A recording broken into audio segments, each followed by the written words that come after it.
여러분 안녕하십니까? 마나임 뉴스입니다. 오늘 검찰 인사 논란 한번 생각해 볼까요? 자, 여러분, 대한민국의 법치는 아직 살아 있습니까? 그리고 이제 검찰 인사는 아직까지 그 권력의 도구로 쓰고 있어요? 아니면 법과 원칙의 영역인 것 같습니까? 이런 보도를 통해서 아시겠지만은 정유미 검사장, 대단하신 분이죠. 법무부를 상대로 말이죠, 인사명령 취소 소송을 제기를 했습니다. 정 검사장님은 말이죠, 뭐 자신의 어떤 그 이익이 아니라 앞으로 후배들을 생각해서라도 하지 않을 수 없었다, 그렇게 이제 이야기를 하고 있죠. 다시 말하면 어떤 개인의 불만이라든가 그 자리 문제로 이렇게 이제 하는 것이 아니라는 얘기입니다. 이번에는 반드시 그 법치주의의 경계선을 넘었느냐 넘었지 않았느냐, 이것은 이제 묻는 사건이다, 그렇게도 이제 볼 수가 있습니다. 여러분 잘 아시겠지만은 그 정유미 검사장은 말이죠, 대검찰청의 검사장급 보직에 있었던 인물이죠. 근데 이번 인사에서 대전 고검 검사, 그러니까 사실상 강등 인사를 받았습니다. 지렁이도 밟으면 꿈틀거리는데 가만히 있을 사람이 누가 있습니까? 자, 사전에 검찰인사위원회가 열렸죠. 이재명 정부에서 말이죠, 여러가지 정부에 대해서 좀 항의, 이의를 제기하는 검사들을 뭐 정리하기 위해서 여러가지 계획을 세웠겠죠. 검찰인사위원회가 열렸습니다. 정유미 검사장에 대한 그 인사안이 부결이 됐다는 얘기죠. 근데 부결이 됐음에도 불구하고 정성호 법무장관이 그대로 인사를 강행했다는 거, 그것이 문제라는 것이죠. 자, 여러분, 이것은 말이죠, 단순한 행정 판단이 아니죠.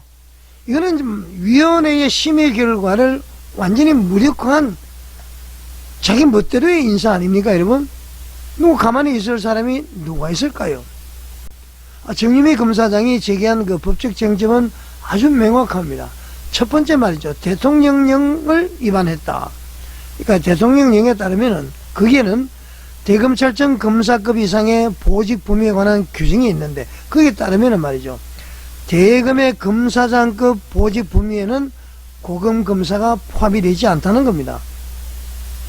두 번째 말이죠, 검찰청법 제30조에도 그 문제가 들어가 있습니다. 거기에도 말이죠, 마찬가지로 대검의 검사장급 검사는 고검 검사 임용 대상에서 제외하고 있다, 그런 얘기입니다. 그러니까 법률 체계상 갈 수 없는 자리에 이 정 검사장을 보내버렸다, 그런 얘기입니다, 여러분. 자, 여러분 같으면 어떻게 하겠습니까? 내 하나가 희생되는 것이 아니라 앞으로 검찰의 모든 기강, 법적인 문제를 위해서라도 반드시 짚고 넘어야 될 문제죠. 자, 세 번째 문제는 절차의 문제입니다. 정유미 검사장도 말이죠, 이번은 감찰도 받지 않았고 징계도 받지 않았습니다. 그런데 결과는 강등이었잖아요. 검사장에서 평검사를 갔단 말입니다. 자, 이것을 누가 인사로 받아들입니까? 처벌이죠, 처벌. 그렇지 않습니까? 자, 더 심각한 문제는 바로 여기에 있습니다. 정유미 검사장은요, 검찰청 폐지 논의에 대해서 반대를 했고요. 그 다음에 대장동 사건 항소 포기에 대해서 이의를 제기했고요. 여러가지 법률가로서 이제 우려를 표명했습니다. 여러분, 이게 죄입니까? 소신이 뚜렷한 검사장 아닙니까? 정유미 검사장님은 이렇게 얘기를 했습니다.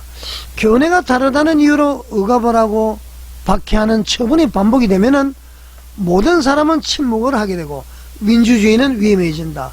저는 이 정 검사장님 말씀에 100% 동의를 합니다. 공감을 합니다.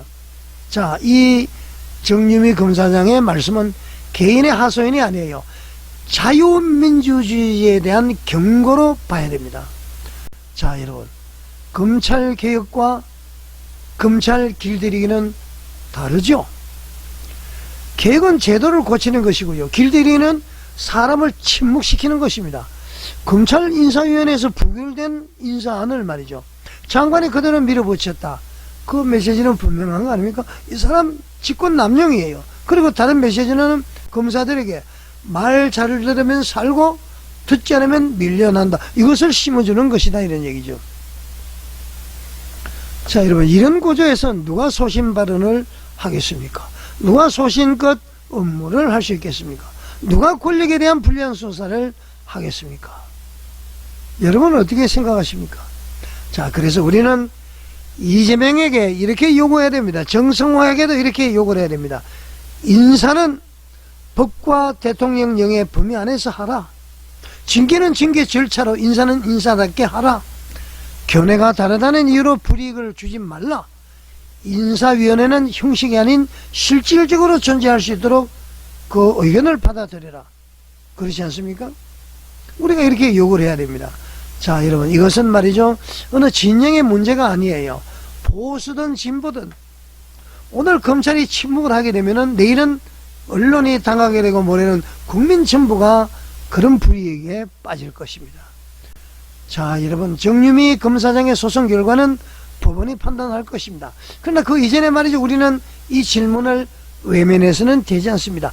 법치는 누구의 것인가? 권력의 것이 아니라 바로 국민의 것이다. 법 위에 권력이 서는 순간 그 나라는 이미 위험해진 나라입니다. 자, 이 문제 마이나임 뉴스와 같이 끝까지 한번 지켜보시는 여러분이 되시기를 바라겠습니다. 시청해 주셔서 감사드립니다.